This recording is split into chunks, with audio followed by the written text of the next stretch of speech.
Oke, baik. Jadi kita akan mengadakan dialog itu ya, dialog tentang pemenuhan 3 juta unit rumah per tahun program pemerintah.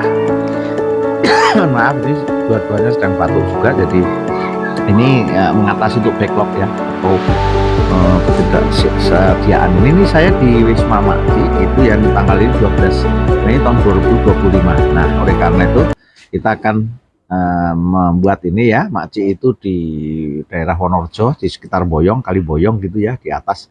Ya kalau Jalan Kaliurang itu sekitar lokasi kilometer 2324 lah ya. Oke, baik, kalau gitu saya teruskan Pak Dr. Albam ini untuk mengawali dari dialog kita.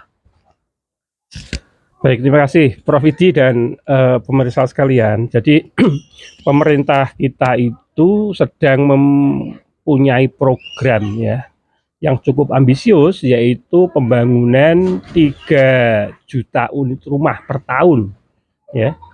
Nah, ini saya katakan cukup ambisius tadi ya, karena kapasitas kita sebetulnya itu baru 1 juta, Prof. Sehingga kalau misalnya 3 juta itu kan meningkat 3 kali lipat. Apakah ini cukup realistis menurut Prof. Idi? Silakan. Jadi semua ya itu bisa kita atur untuk itu, tapi ya tentu harus bertahap ya, karena tidak semudah kita mengalihkan 1 dari 3 ya, tapi ya perlu persiapan. Itu kalau kita persiapan bagus, maka ya misalnya adalah pertimbangan adalah penggunaan teknologi konstruksi cepat ya, seperti prefabrikasi, modular housing dan sebagainya percepat. Nah, ini saya batasi juga dialog ini untuk baru yang lingkupnya dari pemikiran teknik sipil. Nanti yang selanjutnya adalah tentang hukum, tentang ini akan ada podcast yang lain gitu. Nah, oke, saya setuju itu Pak. Jadi memang harus bertahap gitu ya. Ya. Jadi optimis ya, bisa ya. Asal dengan perencanaan yang matang gitu ya. Nah, Prof. Idi, jadi gini, program pembangunan 3 juta rumah ini ya, itu kemungkinan itu ada kendalanya satu dalam penyediaan tanah ya, karena tanah di kita itu masih cukup mahal ya. Mahalnya itu bukan karena bukan karena produksi, itu tanah kan bukan barang produksi, tetapi karena mahalnya tanah itu diakibatkan oleh manajemen aja sebetulnya. Manajemen pengelolaan tanah itu sedemikian rupa sehingga sekarang itu kurang merata gitu ya, kurang merata, dan kemudian juga sebagian orang itu tanah itu dipandang sebagai barang investasi gitu. Nah, itu tantangan kita yang cukup berat ya bagi program atau proyek pembangunan 3 juta rumah ini. Bagaimana menurut Prof. Idi?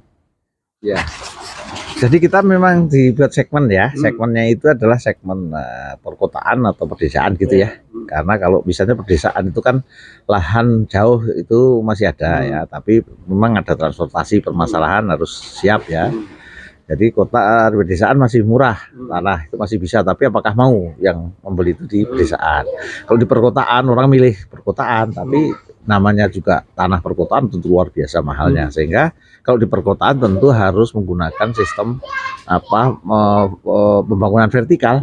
Kalau tidak vertikal memang sulit. Yang kedua juga pembangunan yang disebut itu TOD, yaitu Transit Oriented Development. Jadi misalnya membuat perumahan yang paling dekat dengan tempat-tempat transportasi. Kalau di Jakarta itu ya ada LRT ya, ada macam-macam, ada juga KRL dan sebagainya, harus dekat dengan itu gitu. Kalau tidak nanti ongkos pemborosan dan juga pemborosan dalam bidang transportasi. Jadi biaya hidup jadi mahal gitu. Itu Pak Dr. Albani.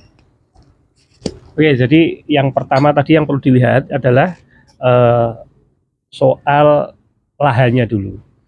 Keterbatasan lahan bisa diatasi dengan hunian vertikal, ya kan?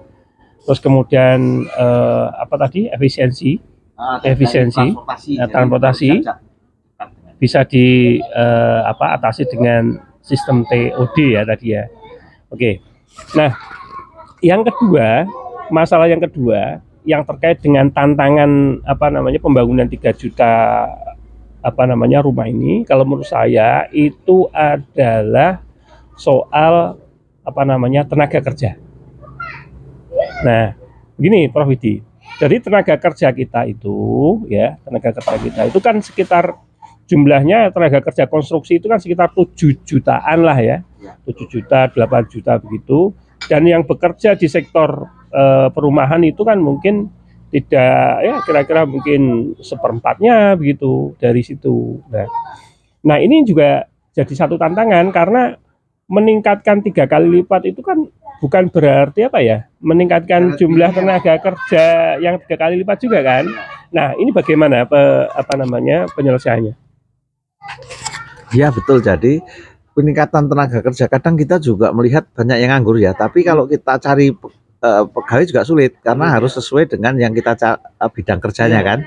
Nah kalau nganggurnya nggak cocok dengan bidang kerja, misalnya orang nganggur, orang kantoran nganggur, disuruh mengerjakan proyek tentu tidak mau. Sebaliknya juga yang nganggur itu orang proyek ya, tapi ini yang tersedia di lowongan kita kerja kantoran kan tidak bisa. Nah salah satu cara barangkali itu adalah dengan dengan prefabrication. Jadi nanti kalau memang tenaga kerja sulit di situ ya, yang cocok maksudnya itu bisa menggunakan prefabrication karena teknologi itu sudah ada, seperti Barataga juga mulai versi FVF 09 itu sudah fabrikasi, 010 tambah lagi 11 sampai 12 itu ambil fully fabrication. Tentu nanti kalau versi 13 tentu 14 sudah mulai printing ya, model dicetak begitu bangunan. Tapi itu kan masih mahal ya, masih belum visible di tempat banyak. Jadi tapi tetap ada wacana ke sana lah, karena tetap teknologi harus kita capai mana yang murah kita lakukan dulu, tapi yang ke depan tetap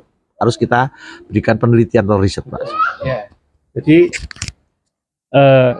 nanti tenaga kerja itu perlu kita tingkatkan produktivitasnya kan begitu ya. Jadi dengan mungkin menambah peralatan-peralatan yang lebih modern begitu. Seperti gampangannya itu kalau sekarang itu kondisi saat ini itu kalau misalnya menggali pondasi itu masih pakai cangkul, mungkin kedepannya gitu menggali tanah itu untuk pondasi itu harusnya pakai ekskavator gitu. Mudahnya kan begitu. Nah, kemudian setelah itu muncul tantangan lagi, ya, bagaimana yang investasi alat berat seperti ekskavator itu tidak menimbulkan beban ekonomi gitu loh. Nah, itu juga tantangan. Nah, oleh karena itu mungkin perlu pendekatan manajemen secara menyeluruh, secara terintegrasi sehingga bisa menjadwalkan tenaga kerja sekaligus peralatan itu dengan lebih baik. Saya kira itu mungkin bagaimana pendapat Prof itu? Betul juga, jadi tetap teknologi kita pakai ya, manusia tetap kita pakai juga karena ada tenaga yang tidak bisa kita ganti dengan robot, dengan orang ya, dengan alat, tapi orang tetap orang begitu. Nah sehingga di mana yang bisa kita ganti dengan orang dan itu memang sudah dengan mesin tapi sudah memang layak lah ya diterapkan, kita terapkan. Tapi belum, kita harus mulai pengenalan, tapi harus menggunakan kebijakan yang hati-hati gitu ya, karena nanti akan kalau kita terlalu banyak dengan automation sementara banyak yang nganggur, itu kan jadi menambah pengangguran juga. Padahal sektor perumahan itu juga, apalagi sektor konstruksi itu kan besar sekali kalau untuk dalam aspeknya di bidang ekonomi suatu negara begitu. Jadi tetap penggunaan alat nanti tetap harus dipelajari dengan baik, dan teknologi tetap akan berkembang walaupun awalnya tidak disetujui atau ada resistensi di mana-mana. Namanya teknologi itu adalah suatu inovasi, sehingga mesti ada kekurangannya. Itulah ketidaksempurnaan manusia. Sebetulnya manusia yang tidak sempurna ini kan mesti ada sesuatu yang baru, perbaikan, ada efek buruknya. Nah, tapi itu tetap harus jalan, karena kalau itu tidak jalan maka kita hanya akan mendapatkan efek buruk. Sementara efek positifnya yang ke depan itu tidak ada, ya, sehingga tetap kita lakukan perbaikan itu termasuk dengan aplikasi teknologi secara bertahap gitu, tetap dilakukan dengan segala kekurangan diperbaiki ya. Jadi kalau dalam pemikiran tiga sisi, ada tesis, ada antitesis, terus ada sintesis. Nah itu jadi seperti itu. Jadi misalnya tesisnya alat harus digunakan, antitesisnya kan tidak boleh alat digunakan, nanti pengangguran. Nah, terus di cara dengan jalan tengah misalnya. Oke, alat digunakan tapi dengan hati-hati, dengan pertimbangan yang bijaksana, kan begitu ya Pak Arfi. Bagaimana Pak Arfi? Ya, saya kira begitu. Memang benar. Jadi harus tadi ada apa namanya, setelah ada manajemen yang cukup gitu ya, yang baik gitu, manajemen pembangunan. Nah, kemudian yang selanjutnya itu adalah soal material kan. Nah, seharusnya dengan eh, program pembangunan 3 juta rumah yang ini adalah meningkat 3 kali lipat, itu juga harus didukung dengan rantai pasok material yang bisa meningkatkan produksinya tadi. Ya, produktivitasnya jadi meningkat 3 kali juga.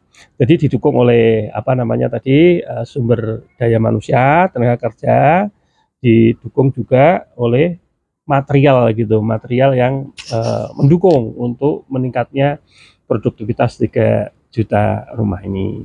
Ya, apa namanya, meningkatkan produktivitas pembangunan 3 juta rumah ini. Nah, terus mungkin selanjutnya juga ini kan tidak hanya cukup apa namanya ya, hal-hal yang sifatnya teknis ya, Prof ya. Tapi juga apa namanya, ada hukum gitu. Sehingga organisasi, kalau menurut saya organisasi pembangunan perumahan ini harus dilembagakan ya, dan itu apa namanya ya, diperkuat mungkin ya namanya istilahnya ya, diperkokoh dengan regulasi.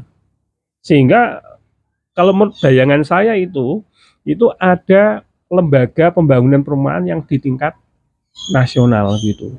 Nanti terstruktur ada di tingkat provinsi juga, kemudian ada juga di tingkat kabupaten, bahkan sampai desa begitu.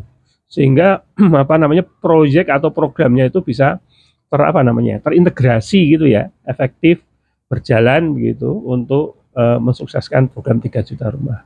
Itu. Gimana, Prof?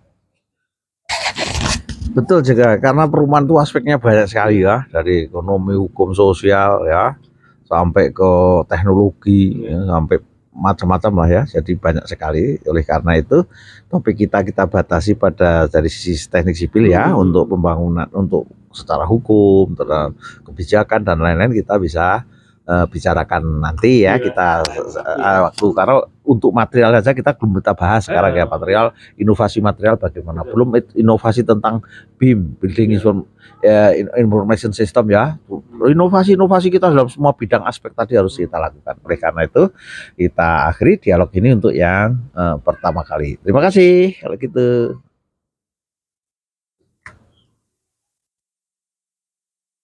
Coba dulu di Cek kurang. editnya pakai apa? Pakai klem, gratis kok Pak. Apa? Klem. Klaim software klaim gitu.